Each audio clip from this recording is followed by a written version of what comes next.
Swaddy up and welcome to Thaiger Today. Now, we all know there's been lots of stories about rabies in the news over the past couple of weeks. Well, yesterday the Soi Dog Foundation said, whoa, let's just step back and have a look at exactly what is happening. Let's check out the real facts.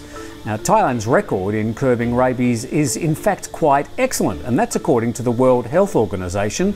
They published last year, through mass dog vaccinations and improved access to life-saving rabies PEP, Thailand has reduced the numbers of human rabies cases by more than 90% since the 1980s. Now, here are the actual numbers. From the past 40 years, 370 people died in 1980s of rabies. In the 1990s, the annual average human death rate was around 300. Last year, the Bureau showed that there was in fact just 11 deaths. This year so far, there's only been 6. So in fact, the rabies infection rate has been dropping quite dramatically over the last 40 years. We may have a small spike at the moment, but the Soi Dog Foundation says really everything is under control, and the situation is no different than it's been for the past few years. Meanwhile, around the country, people seem to be overreacting, and there's been a number of cases of stray dogs being rounded up and killed. The situation, the Soi Dog Foundation says, is completely unnecessary. All right, let's move on to today's other main news stories. His Majesty King Maha Vajiralongkorn presided over the opening of an exhibition hosted by the US government yesterday at Queen Sirikit Textile Museum, which features nearly 80 gifts exchanged between the country's heads of state and delegations over the past 2 centuries of bilateral relations. The exhibition featured royal gifts from Their Majesties King Bhumibol Adulyadej and Queen Sirikit, King Premchai, King Chulalongkorn and King Mongkut, to and from respective American presidents. The gifts have never been seen by the public. Phang Nga locals took it upon themselves to chase down and tie up a 50-year-old hitman who allegedly shot 2 men who were working on a fishing raft at the time. Both were critically injured and were taken to Takuapa Hospital. 2 men arrived on a motorcycle. Witnesses say the shooter got off, started a conversation, got out a gun and started shooting. The shooter fell into the water with his gun before being rounded up by locals and witnesses to the event. The man is continuing to assist police with their inquiries. The motorcycle driver escaped as police try to track him down. The government may need to go it alone in choosing the election date if political parties fail to cooperate and take part in a meeting to be held in June. This according to Prime Minister General Prayut Chan-o-cha.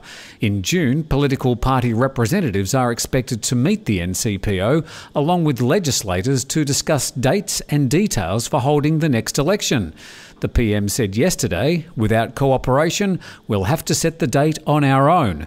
He went on to say political parties would also be expected to explain how they would continue work initiated by the junta government, an issue that many say is at odds with the spirit of a democratic election. Police are continuing their investigation into the cause of yet another Chinese tour van accident after a crash yesterday at Kok Kloi, just north of Phuket. The van crashed into an 18-wheel truck. A Chinese female tourist and a Thai driver died, with 7 others injured and taken to hospital. The van, full of passengers, was travelling from Phuket to appear in Phang Nha for a trip to the Similan Islands. The wife of embattled construction tycoon Premchai Karnasuta was charged with having 2 pairs of African elephant tusks without a permit. Karnita Karnasuta told police she didn't know the tusks were from Africa and said they were inherited from her relatives. The seizure of the tusks and 43 guns from Premchai's house in Bangkok was the result of an investigation after Premchai was arrested in early February on 9 counts of poaching in a Kanchanaburi wildlife sanctuary. And hundreds of people showed up at Wat Tat Panom in Nakhon Panom yesterday after it was widely rumoured that a resident of the district, who reportedly had won 60 million baht from a lottery, would hand out 3 million baht worth of his fortune to whoever turned up at the temple. Monks at the temple were caught by surprise with a turnout of hundreds of people, many of them sitting patiently waiting in the front yard of the temple for the arrival of the philanthropic donor. But the man never arrived, and the origins of the rumour remain elusive. Well, that's all the main news stories from around Thailand today. We were talking about rabies earlier. If you do want to catch up with the full story or their commentary from the Soi Dog Foundation, you can go to phuketgazette.net and read up about that. All right, with thanks to Thai Visa Property, thanks for joining us on Thaiger today. We'll be back again tomorrow.